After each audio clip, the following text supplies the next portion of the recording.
Bonjour à tous. Cette semaine, le président chinois Xi Jinping effectue des visites d'État au Vietnam, en Malaisie et au Cambodge. Ces premières visites de l'année à l'étranger revêtent une importance capitale pour le développement global des relations de la Chine avec ses pays voisins et avec l'ASEAN dans son ensemble. La Chine ne ménage aucun effort pour bâtir une coopération de voisinage fraternelle, amicale et prospère avec ses voisins.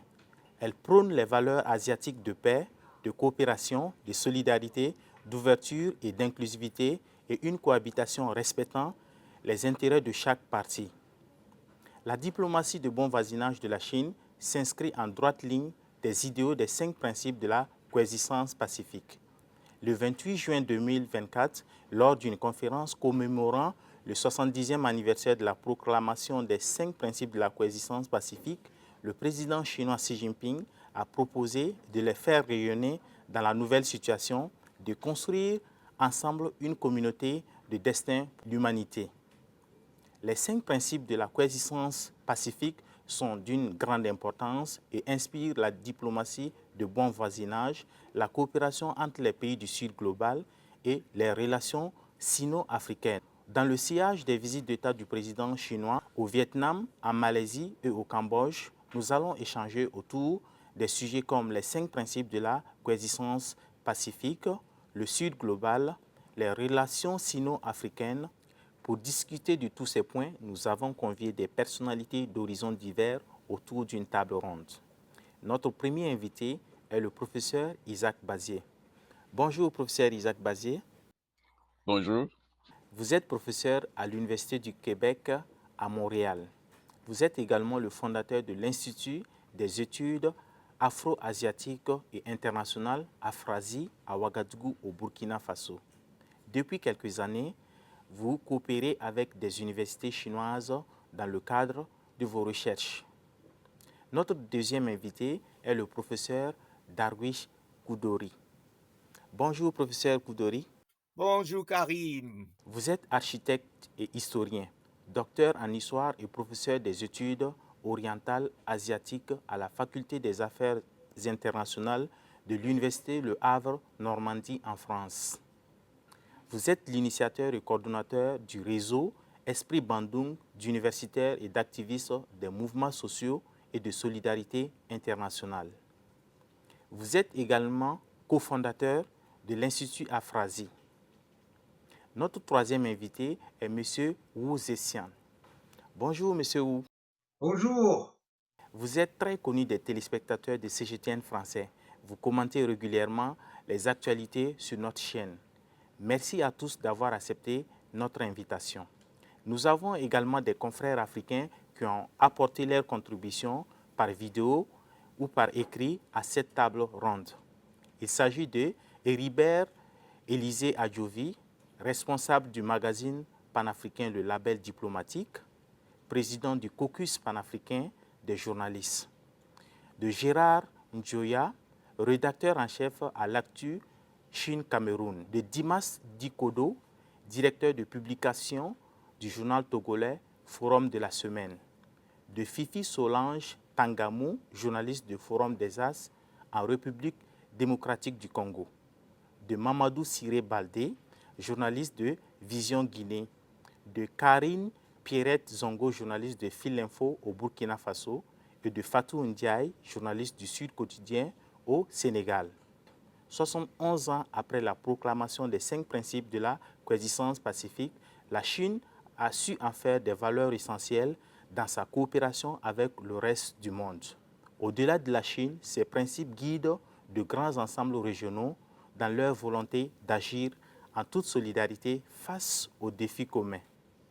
Au regard de la situation internationale actuelle, que pensez-vous de la nécessité de l'importance de respecter les 5 principes de la coexistence pacifique?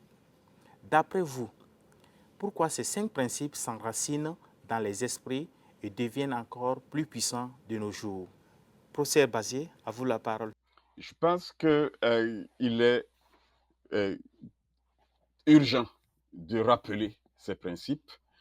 La question du respect mutuel, de l'intégrité territoriale et de la souveraineté, la non-agression, la non-mimiction, n'est-ce pas, dans les affaires internes des pays, l'égalité, n'est-ce pas, et dans la poursuite des intérêts, l'égalité et les avantages mutuels dans un principe, n'est-ce pas, de codépendance, la question de la coexistence pacifique, déclinée de différentes façons. Et en 1954, lorsque la Chine et l'Inde signaient le préambule dans lequel étaient inscrits très clairement ces principes, les 5 principes, il a évolué dans une direction qui est celle de la multipolarité.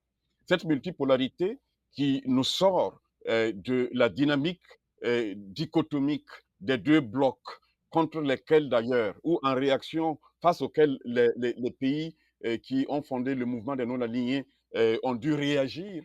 Ce contexte-là est tel qu'aujourd'hui, la multipolarité du monde et les interconnexions montrent que tout le monde a intérêt à ce que ces principes de la coexistence pacifique soient mis de l'avant.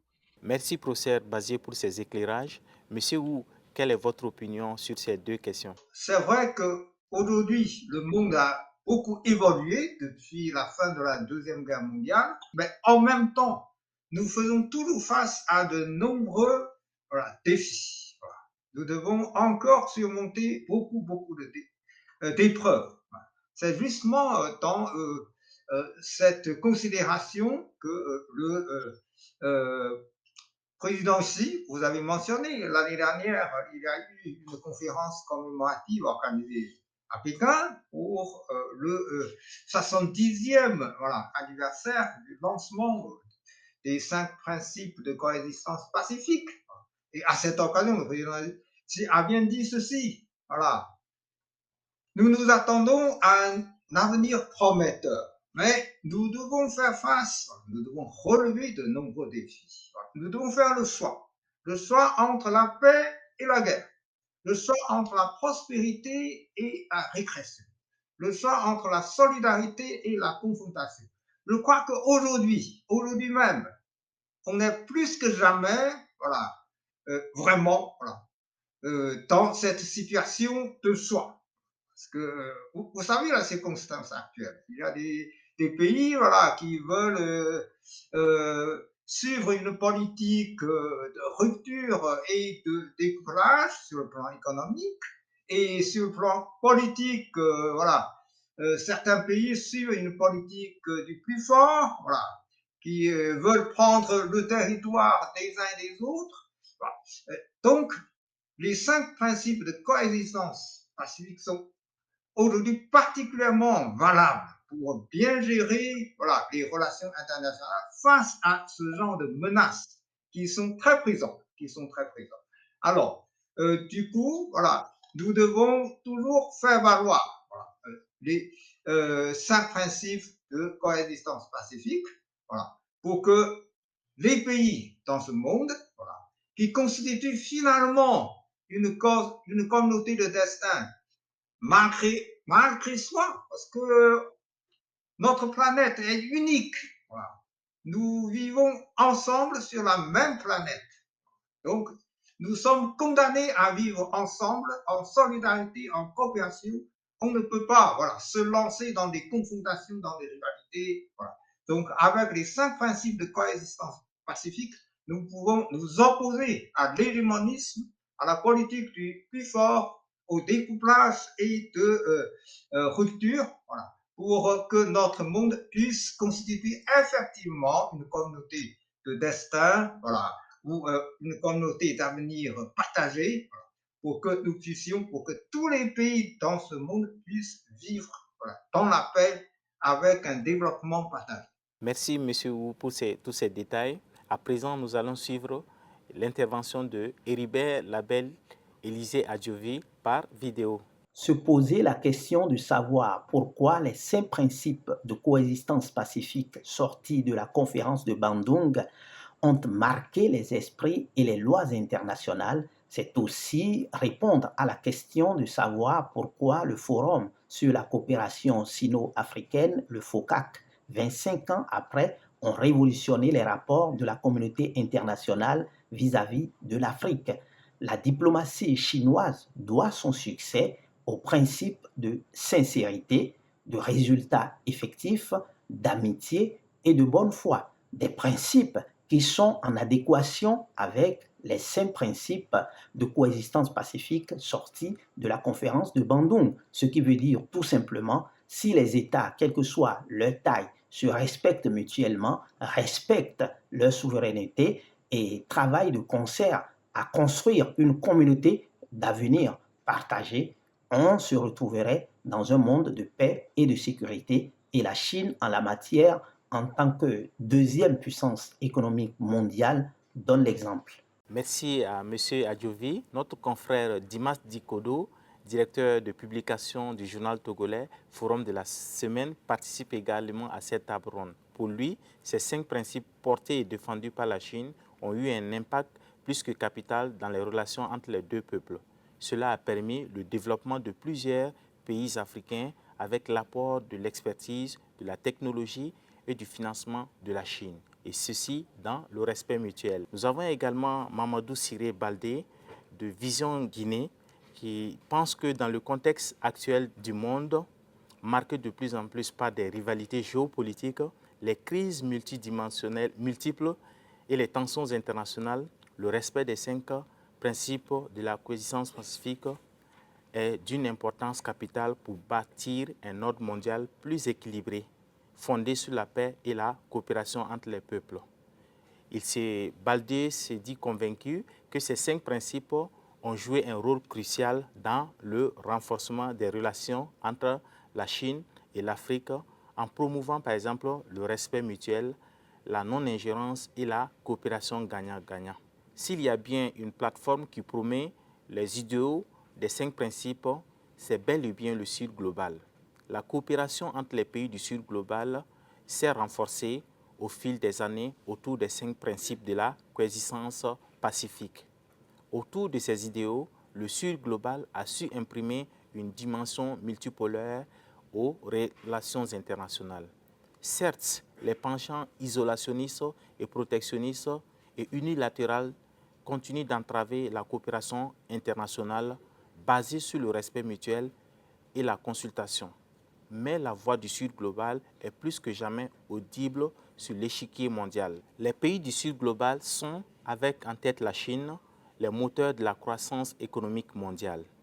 Aucune décision unilatérale ne saurait prospérer dans la configuration actuelle sans une implication de ces pays du Sud global. Le Sud global représente aujourd'hui plus de 40% de l'économie mondiale et contribue à hauteur de 80% à la croissance mondiale, devenant un acteur clé pour sauvegarder la paix, orienter le développement et promouvoir la gouvernance mondiale. Lors d'une conférence commémorant le 110e anniversaire de la proclamation des 5 principes de la coexistence pacifique, le président chinois Xi Jinping a souligné que le Sud global doit aller de l'avant dans un esprit plus ouvert et plus inclusif. Selon vous, professeur Isaac Bazé, comment les pays du Sud global devraient-ils renforcer leur coopération à l'avenir pour améliorer leur cohésion et leur influence? Ce Sud global, aujourd'hui, a plus que jamais, je pense, je l'ai dit tout à l'heure, nous sommes à un point tournant de l'histoire où les relations dans le monde sont en train, les rapports de force changent, et le Sud global, dans ce sens-là, a un rôle vraiment important à jouer. Alors, et de manière inclusive, parce que il ne s'agit pas d'opposer de créer des grands blocs qui s'opposent et s'excluent. Ça n'aurait pas de sens. Ce serait contraire même, n'est-ce pas, à l'esprit de fraternité, de solidarité et de communauté de destin qui quand même doit dominer, je pense, les relations internationales. Donc, il s'agit plutôt de s'allier pour créer les conditions nécessaires et à l'émergence d'économies fortes et de cultures alternatives capables d'aider non seulement les pays du Sud global à se déployer et à atteindre leur épanouissement, mais par le fait même à contribuer, n'est-ce pas, au développement et au mieux-être de toute l'humanité. Donc, Un développement, le développement du Sud global, c'est le développement du monde, mais à partir de la contribution d'acteurs qui ont quelque chose à proposer et qui, donc, s'inscrivent dans des dynamiques de coopération capables, donc, de créer des ressources, de créer des richesses pour leur population. À ce sujet, la coopération qui, forcément, est de nature bilatérale et multilatérale parce que, voilà, il faut les grands forums, mais il faut aussi, je pense, dans cette dynamique-là, qu'il y ait des échanges entre les pays. Au niveau du Sud global, la coopération va forcément, pour ce qui est de l'Afrique, je n'en ai pas encore parlé vraiment, mais du point de vue africain, ce serait l'idée de ce transfert et de connaissances et n'est-ce pas, de savoir-faire, de savoir dans une dynamique non plus d'exploitation, par exemple, de ressources, mais, n'est-ce pas, de développement endogène grâce auquel le partage n'est plus seulement un partage, même à l'intérieur du Sud global, un partage de biens de consommation, mais un partage, n'est-ce pas, de technologie, de savoir-faire pour permettre que ce développement-là soit un développement que je pourrais qualifier de démocratique, c'est-à-dire un développement, n'est-ce pas, qui s'observerait dans les différents pays.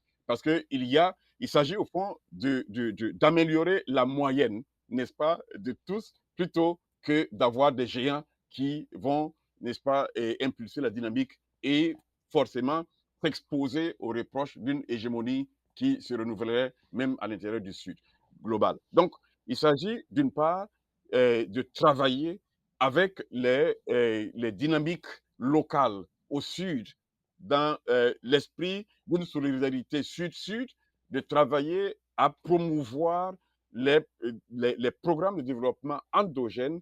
Merci, professeur Bazier. Professeur Koudori, comment, selon vous, les pays du Sud global devraient-ils renforcer leur cohésion pour mieux être influents sur la scène internationale? Après l'indépendance des pays d'Afrique, d'Asie, en Asie, c'est après des années 40, 50, en Afrique, c'est à partir des années 60, etc., etc.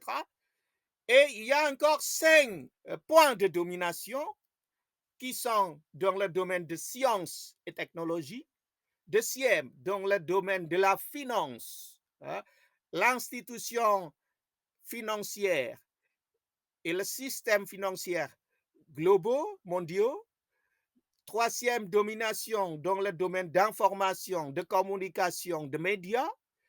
Le quatrième, la domination dans le domaine des armements, notamment des armements de destruction massive. Le cinquième, la domination de contrôle aux accès de matières premières, n'est-ce pas? Et les pays en dehors des pays occidentaux, notamment en Afrique et en Asie, on n'est pas encore souverain dans les 5 points que je viens d'énumérer. Hein? Ils ne sont pas encore souverains. Et donc, comment atteindre la souveraineté dans la science et la technologie, dans la finance, dans l'information, communication, médias, dans l'armement, dans le contrôle sur l'accès aux ressources matières premières, il faut collaborer. Donc, il faut que le pays, ce qu'on appelle le pays du Sud, Afrique, Asie, l'Amérique latine et les pays non occidentaux en façon générale, il faut collaborer sur les 5 points que je viens d'énumérer. Voilà ce que j'ai pensé. Donc, le transfert de technologie, le transfert de connaissances, des échanges entre l'Afrique et l'Asie dans ces 5 domaines-là pour qu'ils soient partagés, pour que la science et la technologie est partagée, pour que la finance est partagée, etc., etc. Il faut collaborer. Les pays du Sud collaborer dans les 5 domaines que je viens d'énumérer. Merci pour votre éclairage. Monsieur, vous avez la parole. Les pays du Sud peuvent faire beaucoup, beaucoup de choses. Justement, comme j'ai mentionné tout à l'heure, aujourd'hui, la plus grande puissance dans ce monde veut voilà, se découper voilà, du reste du monde. Mais nous avons beaucoup de pays, voilà, surtout les pays en développement, les pays du Sud, qui sont voilà, en ce moment voilà, toujours en faveur de la coopération, de la solidarité. Alors, tous ces pays du Sud voilà, peuvent très bien voilà, se donner des soutiens sur les grands dossiers internationaux. Tous ces pays du Sud peuvent coopérer effectivement voilà, avec voilà, des résultats précis, concrets voilà, sur le plan économique. Il existe aujourd'hui déjà beaucoup de plateformes de coopération pour les pays du Sud. Vous avez par exemple les BRICS. Aujourd'hui, il y a déjà 11 membres dans la plateforme de coopération dite des BRICS. Il y a encore une trentaine de pays voilà, qui souhaitent voilà, adhérer à, à ce mécanisme de coopération. Voilà. Il y a déjà 9 pays et partenaires. Bon, en tout cas, c'est un exemple qui montre que voilà, il y a une envie forte des pays du Sud qui souhaitent voilà, mener la coopération voilà, basée sur une solidarité forte voilà, avec un esprit de coopération gagnant-gagnant. Il y a toutes sortes de plateformes de coopération pour les pays du Sud. Et plus particulièrement pour la Chine a créé aussi des plateformes bilatérales entre la Chine et d'autres partenaires. Par exemple, le Forum de coopération Chine-Afrique, Forum de coopération Chine-Amérique latine, Forum de coopération Chine-le monde arabe. Voilà. La Chine a aussi un mécanisme de coopération qui est très efficace voilà, avec l'OCEAN. Bon. La Chine a aussi lancé l'initiative Ceinture Route. Voilà. Il y a déjà plus de 150 pays, plus de 30 organisations internationales qui ont adhéré voilà, à cette initiative de coopération. Bon. Donc, pour les pays du Sud, voilà, les opportunités sont nombreuses. Voilà. L'avenir est toujours prometteur, malgré les défis sérieux voilà, auxquels on doit voilà, rester vigilant. Merci, Monsieur Hu. À présent, regardons l'intervention de Elibert Label Élisée Adjouvi depuis le Bénin.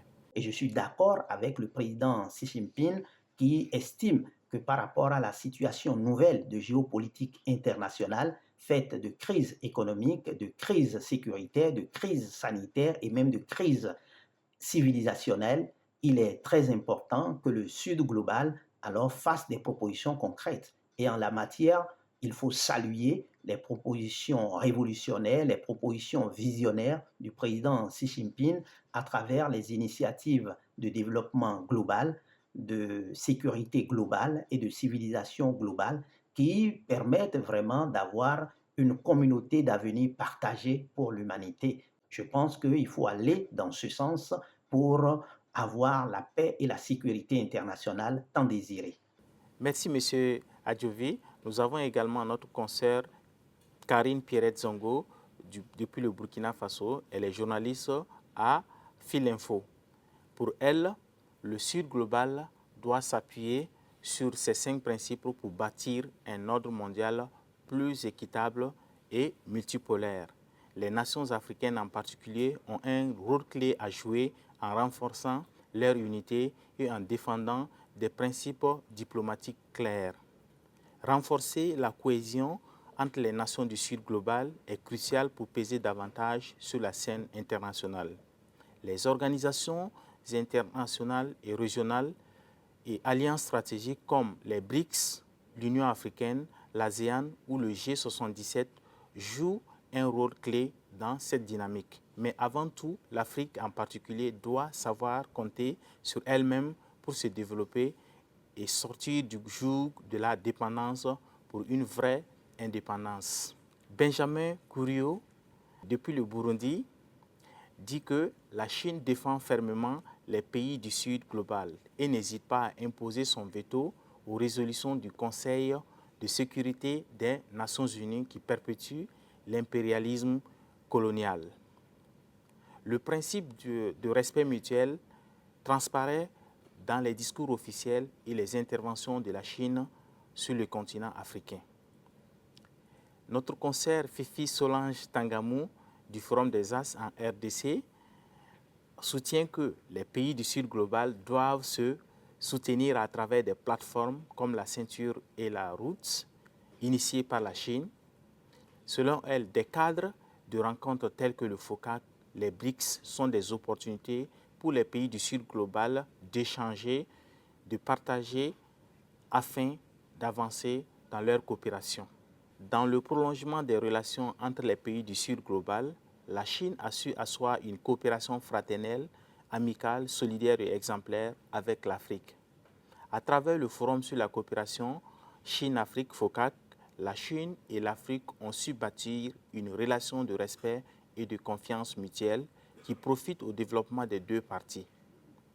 En septembre 2024, lors du 9e sommet du FOCAC, les relations sino-africaines ont été érigées au rang de partenariat stratégique global pour bâtir une communauté d'avenir partagée. L'avenir des relations sino-africaines recèle donc des perspectives intéressantes.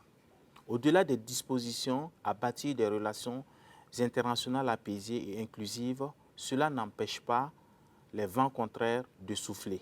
Les 5 principes de la coexistence pacifique constituent la pierre angulaire de la diplomatie indépendante et pacifique de la Chine. Selon vous, M. Hu, quel impact ces 5 principes ont-ils eu sur le développement des relations de coopération entre la Chine et l'Afrique? Les relations sino-africaines datent de loin, datent de loin. Voilà. Bon. Déjà, il y a eu des liens historiques entre la Chine et le continent africain. Depuis le début de ce siècle, là, la coopération entre la Chine et l'Afrique marche dans une nouvelle étape avec la création justement du Forum de coopération Chine-Afrique. L'année dernière, c'était encore une fois un sommet dans le cadre du Forum de coopération Chine-Afrique. C'était le 4e sommet et en même temps la 9e conférence ministérielle de ce forum.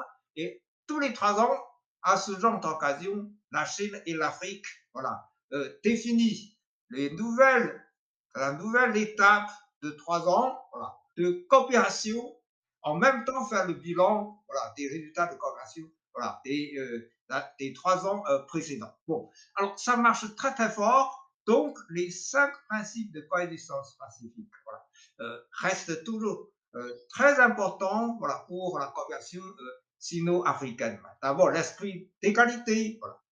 Deuxièmement aussi l'esprit d'avantage réciproque.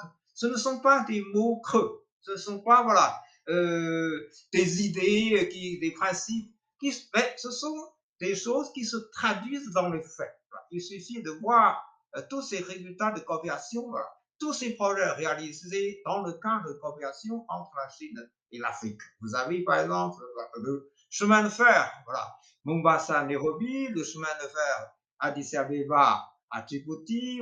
Ce sont des exemples entre beaucoup d'autres. L'année dernière, encore une fois, comme je l'ai dit, les 2 parties ont défini les plans de coopération pour les 3 ans à venir. Donc, c'était sous le titre de 10 actions de partenariat. Bon, il y a eu des propositions, des idées précises, mais je vous assure que ce ne sont pas des propositions qui resteront sur les papiers. Il y a un suivi effectif, mené par les 2 parties pour que toutes les propositions soient réalisées concrètement sur le terrain. En tout cas, entre la Chine et l'Afrique, ça marche très très fort. L'esprit des 5 principes de coexistence pacifique guidera toujours notre coopération. Et je suis sûr que cette coopération sera toujours fructueuse. Merci, M. Hu. À présent, suivons l'intervention par vidéo de Heribert Labert Élisée Adjobi depuis le Bénin. Cette année 2025 coïncide avec le 25e anniversaire du Forum sur la coopération sino-africaine, le FOCAC. Et le moins qu'on puisse dire, c'est que la diplomatie chinoise indépendante et pacifique a connu des résultats probants, effectifs à travers la sincérité dans les rapports. Les pays africains sont considérés comme des pays qui échangent d'égal à égal avec la Chine, avec le désir de bénéfices mutuels dans un partenariat gagnant-gagnant. Il y a également des résultats effectifs parce que les projets retenus sont des projets proposés par les pays africains, retenus de commun accord avec la Chine et exécutés comme tels.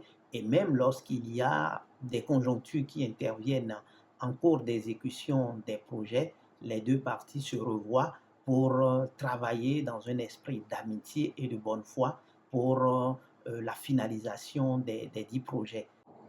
Aujourd'hui, il y a un travail qui se fait entre les pays africains et la Chine en ce qui concerne l'industrialisation du continent, également l'agro-business ainsi que la formation des talents, la formation de la jeunesse. Et je crois fondamentalement que c'est la bonne direction à prendre pour construire une communauté d'avenir partagé Chine-Afrique et au-delà, que cela serve à la mise en place effective d'une communauté d'avenir partagée à travers le monde. Merci, M. Adjovi. Nous avons également notre confrère Gérard Ndioya, rédacteur en chef à l'Actu Cameroun-Chine. Pour lui, qu'il s'agisse du développement économique et social en Afrique ou de la défense des intérêts africains au niveau international, la Chine se montre très solidaire. Et ce suivant les principes de la coexistence pacifique qui encadrent la coopération avec l'Afrique. Ils ont inspiré de plus en plus les deux parties et les ont encouragés à témoigner leur solidarité pour se frayer avec succès une voie de développement indépendante et autonome.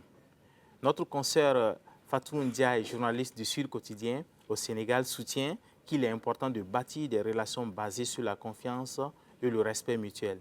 Selon elle, la Chine et les pays africains doivent mieux se connaître, ce qui pourra accroître les opportunités pour une coopération durable. Merci à tous. Nous sommes au terme de notre table ronde qui nous a permis d'avoir des lectures plurielles sur diverses questions.